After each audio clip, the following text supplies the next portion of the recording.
I, Jayavin Dipakshi. Today I will teach measures of channel tendency.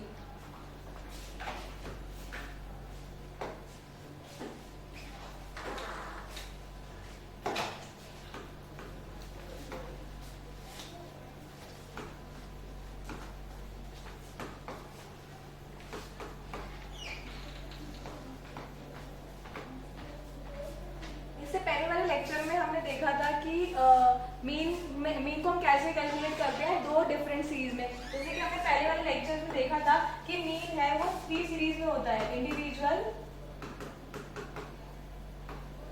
Discrete and third is continuous.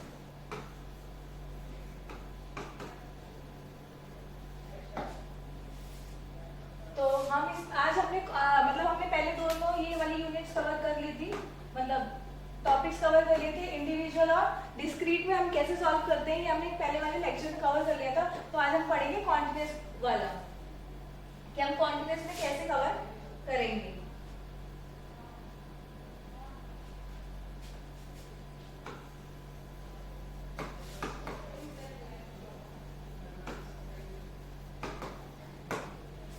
Continuous के लिए हम पहले question देखेंगे कि कॉन्टिन्यूअस सीरीज होती कैसी है। क्लास इंटरवल्स वाली होती है, जिसमें हम लेंगे 0 to 5, 5 to 10, 10 to 15, 15 to 20, 20 to 25।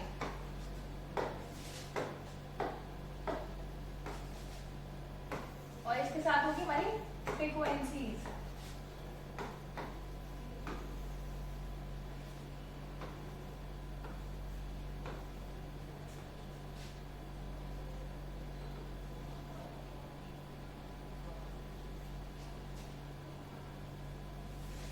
तो हमारा जो फॉर्मूला है for the continuous series is sum x bar is equal to summation f m upon summation F.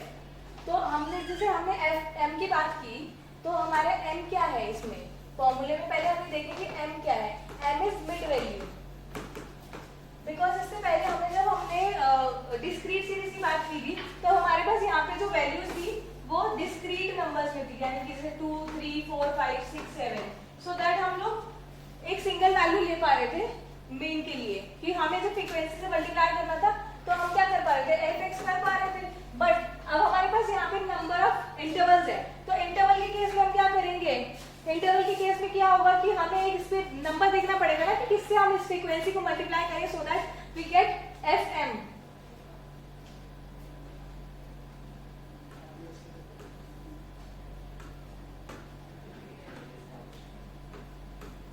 FM कैसे आएगा, इसके बीच में कोई ऐसा वैल्यू फाइंड आउट करना पड़ेगा so that we can get a multiplication number. क्योंकि यहाँ पे हमारे पास एक इंटरवल है, मतलब हम 0 to 5 में से किसको मल्टीप्लाई करें फ्रीक्वेंसी से, इसके लिए हम क्या करेंगे, इसके लिए हम मिड वैल्यू को फाइंड आउट करेंगे। तो मिड वैल्यू कैसे फाइंड आउट होती है, हम लोअर वैल्यू प्लस अपर वैल्यू अपॉन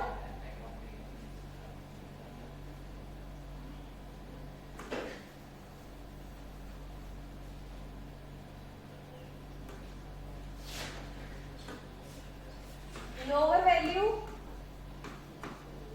प्लस अपर वैल्यू को प्लस करके डिवाइड करेंगे, तो हमारी क्या आएगी, मिड वैल्यू आएगी। तो हम पहले वाले केस में क्या करेंगे, मिड वैल्यू निकालने के लिए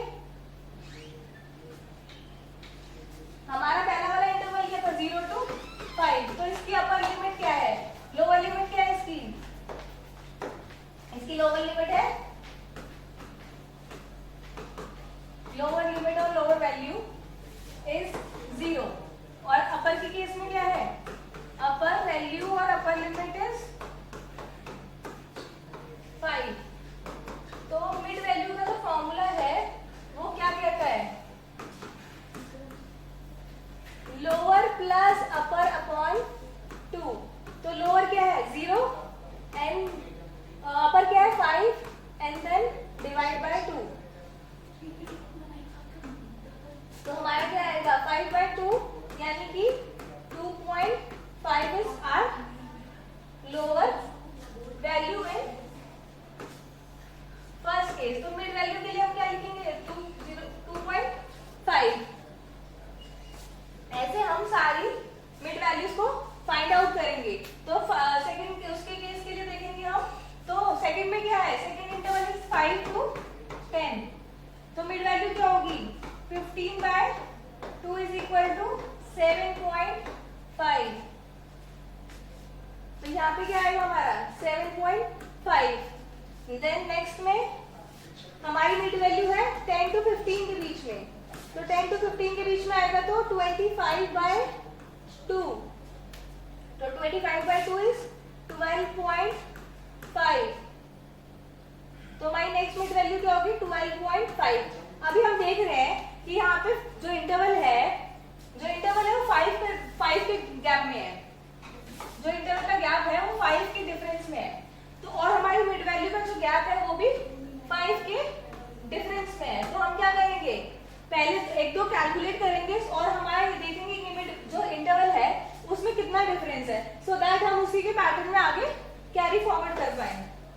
तो यहाँ पे क्या हो जाएगा हमारा मिड वैल्यू 17.5 एंड देन 22.5। अब हम क्या करेंगे, एफएम कैसे निकालेंगे। एफएम निकालने के लिए क्या करेंगे, आप मिड वैल्यू को फ्रीक्वेंसी से मल्टीप्लाई करेंगे। तो 2.5 into 2 is 5.0 and 7.5 into 4 is 29।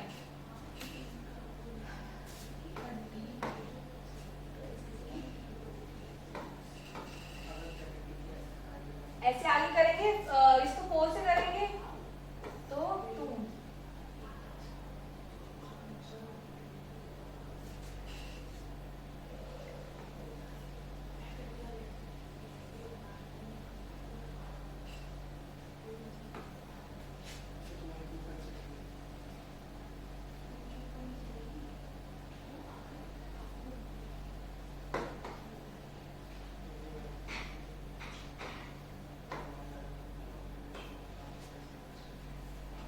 तो हमारे पास वैल्यूज आ गई। तो हमें इसमें किसमें पुट करना होगा, हमारे फॉर्मूले में। तो अभी फॉर्मूले में पुट करने से पहले इसका कैलकुलेशन करना पड़ेगा कि हमारा एफएम कितना आया है, समीशन एफएम कितना आया है और हमारा समीशन एफ कितना आया है।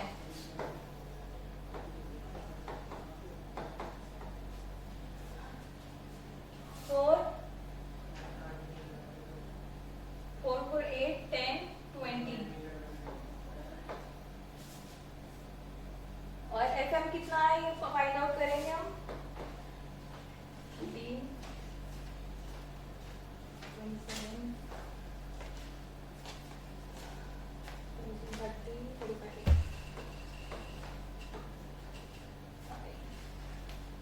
10 to 8,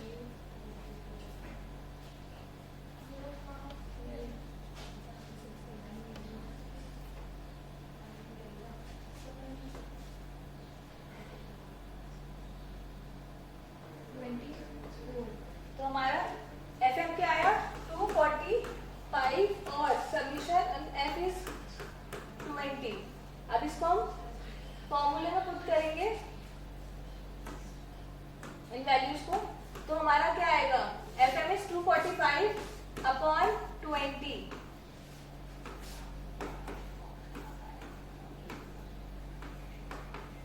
तो हमारी मीन वैल्यू क्या आएगी 12.25, क्योंकि यहाँ पे 10 था तो डेसिमल लग जाएगा। अब ये जो हमने मेथड किया, इस मेथड का नाम है डायरेक्ट मेथड, जिसमें हम क्या है डायरेक्ट कैलकुलेशन कर रहे हैं। जैसे हम डिस्क्रीट में हमने पढ़ा था कि एक जो मेथड है वो डायरेक्ट होगा और एक होगा शॉर्टकट मेथड, जिसमें हम एज्यूम मीन करेंगे। अब हम इसमें भी ऐसे ही एज्यूम मीन करेंगे। जहां तक मिड वैल्यू वाली चीज है वो तो सेम आएगी, उसके आगे हम जो एज्यूम मीन है उसको मिड वैल्यू से माइनस करेंगे। अभी हम फर्दर देखते हैं कि उसमें कैसे कर सकते हैं।